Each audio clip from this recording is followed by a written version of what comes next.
আজকে আপনাদের জন্য আরেকটি নতুন পাঁচটি অঙ্ক নিয়ে চলে এসেছি। এই অঙ্কগুলো West Bengal police, Kolkata police এগুলো কম্পিটিটিভ এক্সামসে আসে।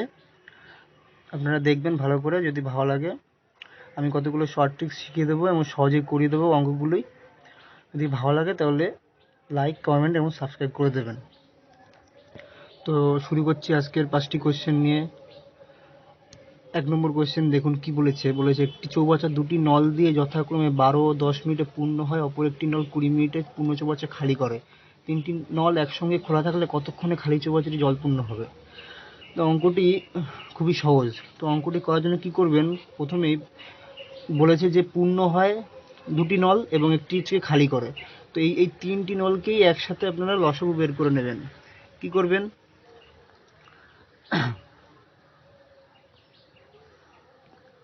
কি করবেন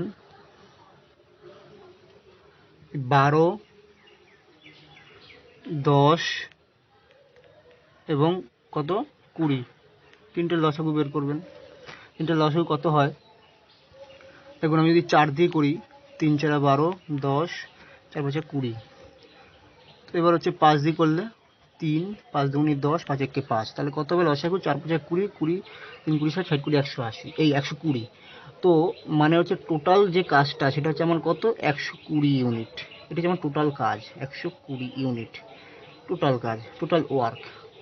এবার টোটাল ওয়ার্ক এবার দেখুন, প্রথম নল 12 মিনিটে পূর্ণ করে, দ্বিতীয়টি 10 মিনিটে পূর্ণ করে এবং তৃতীয় নলটি খালি করে 20 মিনিটে।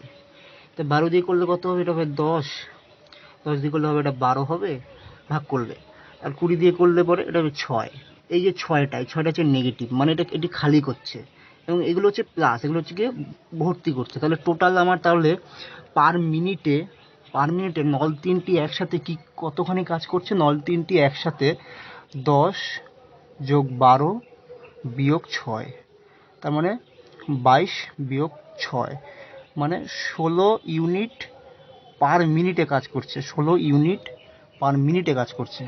তাহলে টোটাল আমার চৌবাচ্চাটা হচ্ছে 120 ইউনিটের। তাহলে আমার ভর্তি হচ্ছে 16 ইউনিট পার মিনিটে ভর্তি হচ্ছে। তাহলে 120 ইউনিট ভর্তি হতে সময় লাগবে কত? 120 ইউনিট ভর্তি হতে সময় লাগবে 120/16, 4 4 16, 30, কাটাকুটি করলে কত হয়? তার সাথে 28, 4 5 20, 7.5 মিনিট। তাহলে উত্তর কত? উত্তর হচ্ছে সি দাগ, 7.5 মিনিট। এবার চলে যাই নেক্সট কোয়েশ্চেন কি বলছে, একটি এই অঙ্কটি খুবই আসে পরীক্ষাতে, কমন কোয়েশ্চেন, সব পরীক্ষাতেই আসে, কম্পিটিটিভ এসএসসি বলেন, যে কোনো এক্সামেই বলেন, এই কোয়েশ্চেনটি খুবই আসে। হচ্ছে কি বলেছে, একটি আয়তক্ষেত্রের দৈর্ঘ্য প্রস্থ যথাক্রমে 20% ও 10% বৃদ্ধি করা হলো, তাহলে ক্ষেত্রফল কত বৃদ্ধি পাবে? তো আমরা জানি যে দৈর্ঘ্য গুণ প্রস্থ সমান ক্ষেত্রফল। তো দৈর্ঘ্য বৃদ্ধি করেছে কত? 20%, ও প্রস্থ বৃদ্ধি করেছে 10%। 20% মানে 20% মানে আমরা জানি 20% সমান 20/100, মানে কত হবে? কাটাকুটি করলে 1/5। আর 10% মানে কত? 1/10। এবার কি বলেছে, দৈর্ঘ্য গুণ প্রস্থ, মানে দৈর্ঘ্য এবং প্রস্থ 20%, 10% বৃদ্ধি পেয়েছে, তাহলে লেন্থ আর উইথ বৃদ্ধি করেছে। তো প্রথম ক্ষেত্রে তো লেন্থ কত ছিল? 5, পরে হয়েছে কত? 1 বৃদ্ধি পেয়েছে, মানে হয়েছে 6। প্রথম ক্ষেত্রে প্রস্থ ছিল কত? 10, পরে বৃদ্ধি পেয়েছে কত? 1, তাহলে হবে কত? 11। তো এবার লেন্থ গুণ উইথ, মানে দৈর্ঘ্য গুণ প্রস্থ সমান আমরা জানি কত? এরিয়া।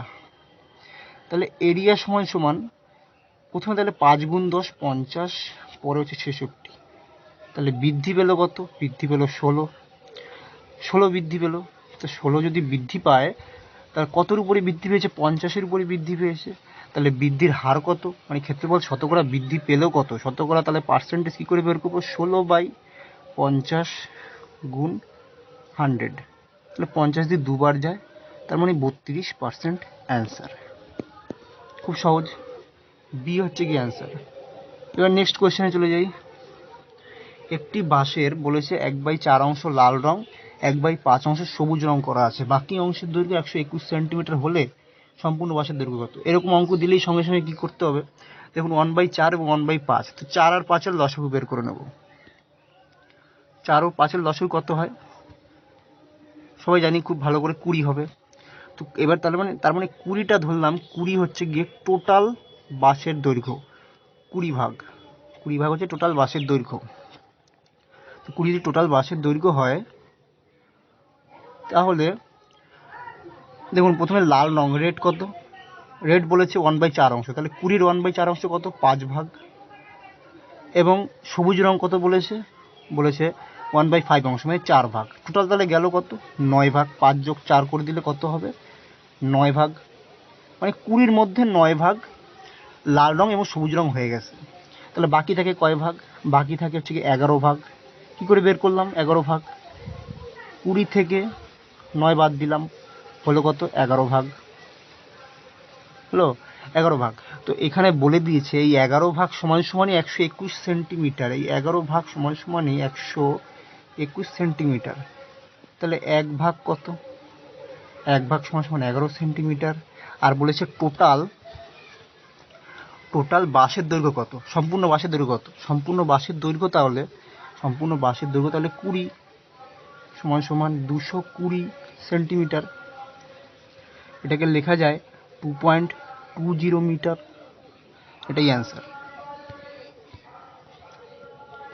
2.2 মিটার। চলে এই নেক্সট কোয়েশ্চেন, যে 4 টাকায় 5টা লেবু ক্রয় করে 8 টাকায় 6টি লেবু বিক্রি করলে শতকরা কত লাভ বা ক্ষতি হবে? তো 4 টাকায় 5টি লেবু ক্রয় করলাম, তাহলে মানে কি 5টা লেবু ক্রয় করেছি কয় টাকা? 4 টাকায়। 5টা লেবু ক্রয় করেছি 4 টাকায়। হ্যাঁ, তাহলে একটা লেবুর দাম কত? 4/5 টাকা। এটা হচ্ছে কস্ট প্রাইস। এবার বলছে 8 টাকায় 6টি লেবু বিক্রি করলাম, তাহলে 8 টাকায় 6টি লেবু মানে 6টি লেবু বিক্রি করলাম কয় টাকায়? 8 টাকায়। তাহলে একটি লেবু বিক্রি করলাম কয় টাকায়? 8/6 টাকায়। সমান সমান 2 4 2 3 4 4/3 টাকায় বিক্রি করলাম। এটা হচ্ছে কি? Selling price. তো আমরা জানি প্রফিট সমান সমান কত হয়? প্রফিট সমান সমান selling price minus cost price, মানে বিক্রয় মূল্য বিয়োগ ক্রয় মূল্য। তাহলে বিক্রয় মূল্য কত? 4/3 বিয়োগ তাহলে কত হবে? 4/5 ক্রয় মূল্য। তাহলে সমান সমান কত বেরোবে হচ্ছে 15। এই 3 বাজার 15 লসাগু করে নিলাম। 15 3 বাজার 15 20 বিয়োগ 12, তার মানে সমান সমান 8/15। তো এটা হচ্ছে প্রফিট। তো প্রফিটটা হয় কিসের উপরে? প্রফিটটা হয় ক্রয় মূল্যের উপরে, আমরা জানি। তাহলে প্রফিটের তাহলে লাভের পার্সেন্টেজ কত হবে? লাভের পার্সেন্টেজ হবে প্রফিট 8/15 বাই কস্ট প্রাইস কত? 4/5। কস্ট প্রাইস হচ্ছে কি 4/5 গুণ কত? 100 সমান সমান কত হবে? সমান সমান 8/15 উল্টে যাবে 5/4 হবে ইন্টু 100। তাহলে 5 দিয়ে 3 5 15, 4 দিয়ে 4 2 8, তাহলে 200/3। তো 200/3 সমান সমান কত হয়? 200/3 সমান সমান বের করে দেখুন আপনারা 66.2/3% আসবে। তো এটাই হচ্ছে উত্তর, 66.2/3% লাভ হয়েছে। এ হচ্ছে অ্যান্সার। চলে যাই নেক্সট কোয়েশ্চেন।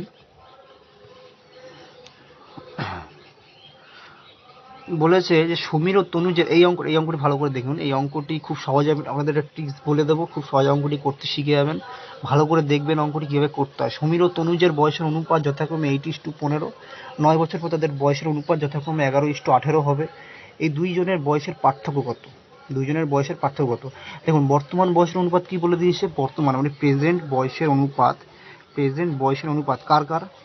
সমীর এবং তনুজ। তো সমীরের বয়সের অনুপাত হচ্ছে, সমীর ও তনুজের বয়সের মধ্যে বর্তমান 8:15। আর 9 বছর পর তাদের বয়সের অনুপাত কত? 9 বছর পর মানে +9 years later। হ্যাঁ, বছর পর তাদের বয়সের অনুপাত কত হবে? 11:18। এবার আপনাদেরকে এই শর্ট ট্রিক্সটা এখানে বুঝতে হবে কিভাবে করতে হয়। দেখুন এখানে 11 আর 18 এবং 8 আর 15 এই দুজনের মধ্যে ডিফারেন্স সেম থাকতে হবে। দেখুন 8 আর 15-এর মধ্যে ডিফারেন্স কত? 7। 11 আর 8-এর মধ্যে ডিফারেন্স হচ্ছে কি কত? 7। এবার যখন এইভাবে যখন ডিফারেন্স সেম থাকবে তখন আপনারা বুঝতে পারবেন যে এইভাবেও তখন ডিফারেন্স সেম থাকবে। দেখুন 15, 18, 3, 8, 11, 3, যে কোনো দিক থেকে কোনটা কোন দেখবেন 3 আসবে। তো এই 3 সমান সমান এই যে প্রেজেন্ট বছর আর 9 বছরের মধ্যে ডিফারেন্স কত? 9 বছর। 9 বছর। এই 3 সমান সমানই, এই 3 ইউনিট সমান সমান, এই 3 ইউনিট সমান সমান 9 বছর। তাহলে 1 ইউনিট সমান সমান কত হবে? 3 বছর। এবার বলেছে যে দুইজনের বয়সের পার্থক্য, বর্তমান বয়সের পার্থক্য। তাহলে বর্তমান বয়স, সমীরের বর্তমান বয়সের অনুপাত আর তনুজের বর্তমান বয়সের অনুপাত ছিল 8:15।